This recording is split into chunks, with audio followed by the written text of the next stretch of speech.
ایک یہ بھائی نے کویشچن تھا کہ جمعے کی سنتیں مؤکدہ ہیں یا غیر مؤکدہ ہیں۔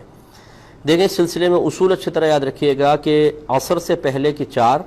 اور عشاء سے پہلے کی 4 سنتیں یہ غیر مؤکدہ ہوتی ہیں، باقی سب جتنی بھی سنتیں ہیں ساری کی ساری مؤکدہ ہیں، جیسے فجر سے پہلے کی 2، ظہر سے پہلے کی 4، پھر ظہر کے بعد 2، پھر مغرب کے بعد 2، پھر عشاء کے بعد 2۔ اس کے علاوہ جمعے کی تمام سنتیں مؤکدہ ہیں،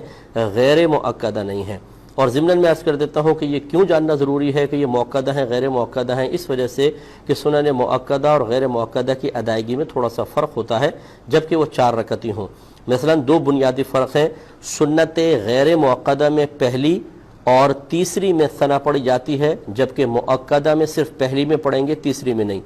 اور غیر مؤکدہ میں 2 کے بعد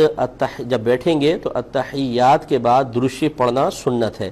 دعا بھی ملا لیں تو کوئی حرج نہیں، جبکہ سنت مؤکدہ بالکل فرض کی طرح ہوتی ہے کہ 2 رکعت کے بعد صرف آپ تشہد پڑھیں گے۔ اگر آپ نے اس کے آگے ایک بھی جملہ بنا لیا، یعنی اللہم صلی علی محمد یا اللہم صلی علی سیدنا، یہ پورا ایک جملہ بن گیا، سینٹنس بن گیا ہے، تو سجدہ صاحب واجب ہو جائے گا۔ تو یہ 2 بنیادی فرق ہیں۔ دوسرے نے اس کے ساتھ یہ پوچھا تھا کہ جمعے کی جب ہم نماز ادا کر رہے ہوں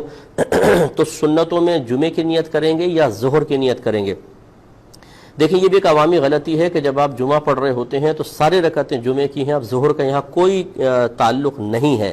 لہٰذا پہلے کی 4، پھر جمعے کی 2 فرض، پھر 4 سنت، پھر 2 سنت، 2 نفل، سب میں آپ کو جمعے کی نیت کرنی ہے،